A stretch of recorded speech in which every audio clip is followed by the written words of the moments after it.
ചരിത്രപ്രസിദ്ധമായ എരുമേലി പേട്ടതുള്ളൽ അല്പസമയത്തിനകം ആരംഭിക്കും. രാവിലെ അമ്പലപ്പുഴ സംഘവും ഉച്ചയ്ക്ക് ശേഷം ആലങ്ങാട് സംഘവുമാണ് പേട്ടതുള്ളുന്നത്. മകരവിളക്കിന് 3 ദിവസം മാത്രം ശേഷിക്കെ സന്നിധാനത്ത് ഭക്തജന തിരക്ക് വർദ്ധിക്കുകയാണ്. സന്നിധാനത്തെയും പരിസര പ്രദേശങ്ങളിലെയും ക്രമീകരണങ്ങൾ ഹൈക്കോടതി നിയോഗിച്ച മേൽനോട്ട സമിതി ഇന്ന് വിലയിരുത്തും. വിവരങ്ങളുമായി ശ്യാം ദേവരാജ് എരുമേലിയിൽ നിന്നും സന്നിധാനത്ത് നിന്ന് ജോയ് നായരും ചേരുകയാണ്. ശ്യാം, എരുമേലിയിൽ പേട്ടതുള്ളൽ ആരംഭിക്കാനുള്ള ഒരുക്കങ്ങളൊക്കെ ആയോ? അയ്യപ്പന്മാർ അതിനായി ഈ സംഘങ്ങൾ അമ്പലപ്പുഴ സംഘവും ആലങ്ങാട് സംഘവുമൊക്കെ എരുമേലിയിൽ എത്തിയിട്ടുണ്ടോ?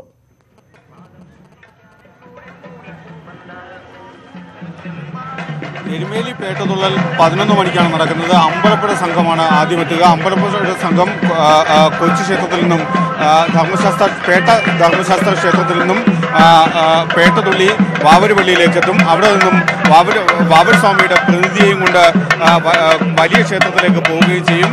തുടർന്ന് ഉച്ചയ്ക്ക് ശേഷമാണ് ആലങ്ങാട് സംഘത്തിന്റെ പേട്ടതുള്ളൽ. ആലങ്ങാട് സംഘത്തിന്റെ പേട്ടതുള്ളൽ 3 മണിയോടുകൂടിയാണ് നടക്കുക. 3 മണിക്ക് പേട്ടതുള്ളാൻ എത്തുമ്പോൾ ധർമ്മശാസ്ത്ര ക്ഷേത്രത്തിൽ നിന്നും ആലങ്ങാട് സംഘം എത്തുകയും വാവരുപള്ളിയിൽ കയറി മടങ്ങുകയാണ് ചെയ്യുക. കാരണം നേരത്തെ വാവർ സ്വാമിയുടെ പ്രതിനിധി നേരത്തെ തന്നെ ഇവിടെ നിന്ന് മടങ്ങി എന്ന വിശ്വാസത്തിൽ അവർ ഇവിടെ നിന്ന് പോവുകയും ചെയ്യും.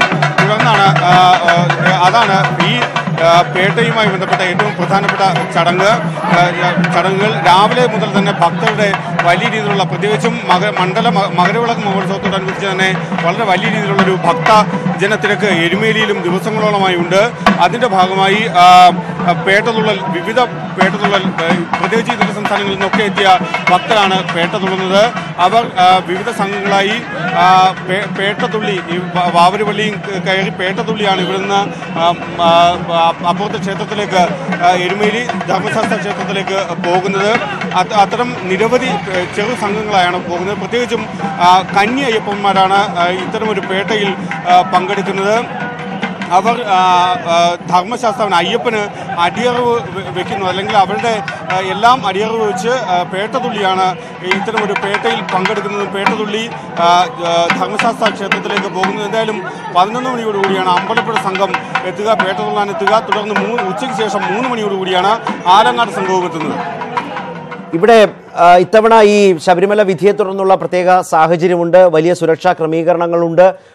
അതുപോലെ തന്നെ അവിടെ അതിൻ്റെതായ അർത്ഥത്തിലുള്ള ഇടപെടലുകൾ പോലീസിൻ്റെ ഭാഗത്തു നിന്നുണ്ട്. നിരോധനാജ്ഞ നിർത്തിയിട്ടുണ്ട്. അതിപ്പോഴും തുടരുന്ന സാഹചര്യം. ഇതൊന്നും പക്ഷേ ഈ പേട്ടതുള്ളലിനെ ബാധിക്കാനും പാടില്ല എന്ന് ഹൈക്കോടതിയുടേതടക്കം നിർദ്ദേശവും ഉണ്ടായിരുന്നു.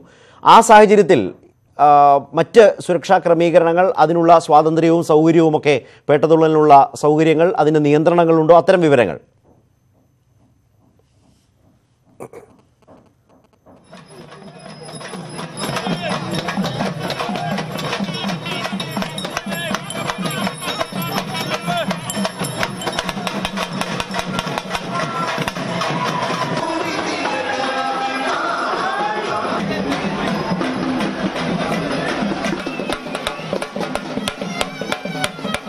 ശ്യാം, ഇപ്പോഴത്തെ സാഹചര്യത്തിൽ പേട്ടതുള്ളലിനുള്ള സൗകര്യമൊരുക്കൽ, സ്വാതന്ത്ര്യം, അതുപോലെ തന്നെ നിയന്ത്രണം, ഇത്തരം സാഹചര്യങ്ങൾ എങ്ങനെയാണ് ഇത്തവണ?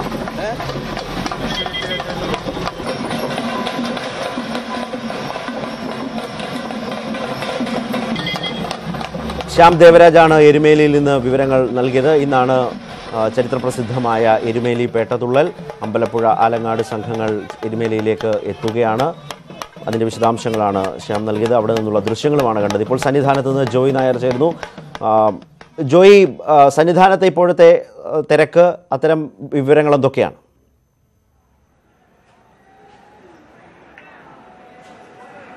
ശരത്ത്, സന്നിധാനത്ത് മകരവിളക്കിനോട് അനുബന്ധിച്ചുള്ള തിരക്ക് കൂടി വരുന്നു. കഴിഞ്ഞ ദിവസങ്ങളിലെല്ലാം തിരക്ക് കുറവായിരുന്നു. ഇന്ന് തിരക്ക് ക്രമേണ കൂടി വരുന്ന കാഴ്ചയാണ് നമുക്ക് കാണാൻ കഴിയുന്നത്.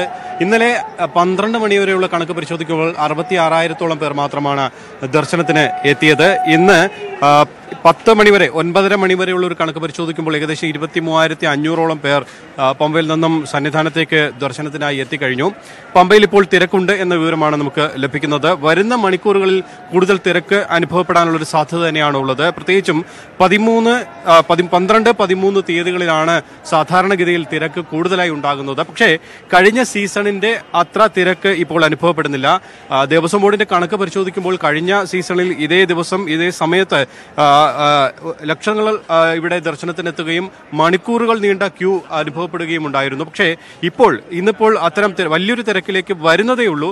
ഇവിടെ എത്തുന്ന അയ്യപ്പ ഭക്തന്മാർക്ക്, തീർത്ഥാടകർക്ക് അരമണിക്കൂർ കൊണ്ട് തന്നെ ദർശനം നടത്തി മടങ്ങാൻ കഴിയുന്ന ഒരു സാഹചര്യമാണുള്ളത്. 18-ാം പടിയിലും വലിയ തിരക്കില്ല. നമുക്കിതിപ്പോൾ ദൃശ്യങ്ങളിൽ കാണാൻ കഴിയും. അയ്യപ്പന്മാർ 1 or 2 പേർ പടി ചവിട്ടി മുകളിലേക്ക് പോകുന്ന കാഴ്ചയാണ് നമുക്ക് കാണാൻ കഴിയുന്നത്. ക്യൂ കോംപ്ലക്സിലായാലും അതുപോലെ തന്നെ മറ്റ് പരിസരങ്ങളിലുമായെല്ലാം തിരക്ക് കുറവാണ്. പക്ഷെ അത് കൂടി വരുന്നുണ്ട്. ഇന്നലത്തെ അപേക്ഷിച്ച് തിരക്ക് കൂടുതലാണ്. 2 ദിവസം പണിമുടക്ക് അത് കഴിഞ്ഞുള്ള ദിവസങ്ങളിലും തിരക്ക് കുറവായിരുന്നു. പക്ഷേ ഇപ്പോൾ തിരക്ക് കൂടി വരുന്നൊരു സാഹചര്യമാണുള്ളത്. ഇന്ന് സന്നിധാനത്ത് പ്രധാനപ്പെട്ട അവലോകന യോഗങ്ങൾ ചേരുന്നുണ്ട്. പ്രത്യേകിച്ചും ഹൈക്കോടതി നിയോഗിച്ച ശബരിമല മേൽനോട്ട സമിതി ഇവിടെ എത്തിയിട്ടുണ്ട്. 3-അംഗ സംഘമാണ്.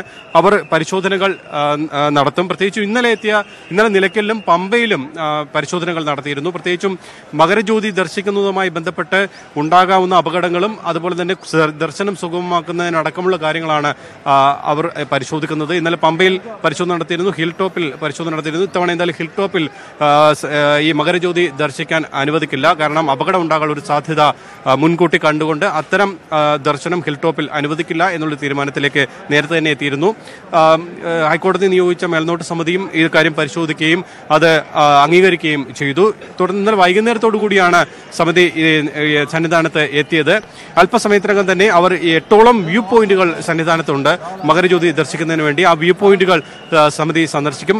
ലഭിക്കുന്ന വിവരമനുസരിച്ച് ഈ സ്ഥലങ്ങളിലേക്ക് പോകുന്നതിന് മുമ്പ് ഈ സമിതി എരുമേലിയിലേക്കും അതുപോലെ തന്നെ പന്തളത്തേക്കും പോകാനുള്ള ഒരു ആലോചനയിലാണ്.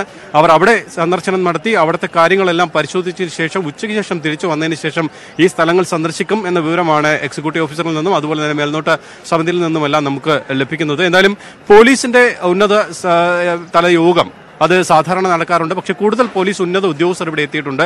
അവരെല്ലാം ചേർന്നുകൊണ്ടുള്ള ഒരു ഉന്നതതല സമിതി യോഗം നടക്കും. വരുന്ന ദിവസങ്ങളിലെല്ലാം അത് കൂടുതൽ കാര്യക്ഷമമായി നടത്താനാണ് തീരുമാനം. പ്രത്യേകിച്ചും സുരക്ഷ അടക്കമുള്ള പ്രശ്നങ്ങളുണ്ട്. ഈ സുരക്ഷ അടക്കമുള്ള പ്രശ്നങ്ങൾ ഏത് തരത്തിൽ പ്രശ്നങ്ങളില്ലാതെ അപകടങ്ങളില്ലാതെ ഭക്തർക്ക് സുഗമമായി ദർശനം ലഭ്യമാക്കാം എന്ന തരത്തിലുള്ള വിശദമായ ചർച്ചകളായിരിക്കും നടക്കുക. ദേവസ്വം ബോർഡ് അംഗങ്ങളും എത്തിയിട്ടുണ്ട്. ദേവസ്വം ബോർഡ് പ്രസിഡന്റ് അടക്കമുള്ളവർ വരുന്ന ദിവസങ്ങളിലെത്തും. അത്തരത്തിലുള്ള ദേവസ്വം ബോർഡിന്റെയും അതുപോലെ തന്നെ മറ്റ് വകുപ്പുകളുടെയും യോഗങ്ങളും നടക്കുന്നുണ്ട്. കഴിഞ്ഞ ദിവസം തന്നെ നമ്മൾ റിപ്പോർട്ട് ചെയ്തതാണ് ഈ വ്യൂ പോയിന്റുകളിലെ ശോചനീയാവസ്ഥ. പലയിടങ്ങളിലും ഇപ്പോൾ ദുർഗന്ധമുണ്ട്, പലയിടങ്ങളിലും കാട് പിടിച്ച് കിടക്കുന്നു. അത്തരം കാര്യങ്ങളെല്ലാം അവിടെയെല്ലാം വൃത്തിയാക്കുന്ന അടക്കമുള്ള കാര്യങ്ങൾ ഇപ്പോൾ വളരെ വേഗത്തിൽ നടക്കുന്നുണ്ട്. അതെല്ലാം നോക്കിക്കാണുകയും ഭക്തർക്ക് യാതൊരുവിധ പ്രശ്നവുമില്ലാതെ മകരജ്യോതിയും മകരവിളക്കും ദർശിക്കുന്നതിനുള്ള കാര്യങ്ങൾ ചെയ്യുക എന്നുള്ളത് തന്നെയാണ് ഇവിടെയുള്ള ഉദ്യോഗസ്ഥരുടെ ഇപ്പോഴത്തെ പ്രധാനപ്പെട്ട കടമ. നാളെ 12-ാം തീയതി വൈകുന്നേരം ഈ മകരവിളക്കിന് തൊട്ട് മുന്നോടിയായിട്ടുള്ള ശുദ്ധിക്രിയകൾ ആരംഭിക്കും. നാളെ വൈകുന്നേരത്തിന് ശേഷമാണ് അത്തരം ക്രിയകൾ സന്നിധാനത്ത് സോപാനത്തിന് സമീപം നടക്കുക. അത്തരം പ്രവർത്തനങ്ങളെല്ലാം വളരെ വേഗത്തിൽ തന്നെ മുന്നോട്ട് പോയിക്കൊണ്ടിരിക്കുകയാണ്. പക്ഷേ കഴിഞ്ഞ സീസണിൽ കണ്ടത്ര തിരക്ക് അനുഭവപ്പെടുന്നില്ല എന്നുള്ളത് തന്നെയാണ് ഏറ്റവും പ്രധാനപ്പെട്ട കാര്യം. കഴിഞ്ഞ പ്രാവശ്യം 4 ലക്ഷത്തോളം പേരാണ് ഈ ശബരിമല ഈ മകരവിളക്കോടിന്റെ തൊട്ടടുത്ത ദിവസങ്ങളിൽ ഉണ്ടായിരുന്ന തിരക്ക്. പക്ഷേ ഇത്തവണ അത് ഉണ്ടാകാനുള്ള ഒരു സാധ്യതയില്ല. എങ്കിൽ കൂടിയും 2 ലക്ഷത്തോളം പേർ എത്തും എന്നുള്ളൊരു വിശകലനം തന്നെ വിലയിരുത്തൽ തന്നെയാണ് ദേവസ്വം ബോർഡ് നടത്തുന്നത്. മറ്റ് ഇതര സംസ്ഥാനങ്ങളിൽ നിന്നുള്ള തീർത്ഥാടകരാണ് ഇപ്പോഴും കൂടുതലായി എത്തുന്നത്. മലയാളികളുടെ എണ്ണം തീരെ കുറവാണ്. പക്ഷേ ഈ മകരവിളക്ക് ദിവസം മകരജ്യോതി ദർശിക്കാനായി കൂടുതൽ പേർ എത്തും എന്ന് തന്നെയാണ് മനസ്സിലാക്കാനും കഴിയുന്നത്. പ്രത്യേകിച്ചും പാട്ടിത്താവളം അടക്കമുള്ള നിരവധി സ്ഥലങ്ങളിൽ ഇത്തരം മകരജ്യോതി ദർശിക്കുന്നതിനായിട്ടുള്ള സൗകര്യങ്ങൾ ഒരുക്കുന്നുണ്ട്.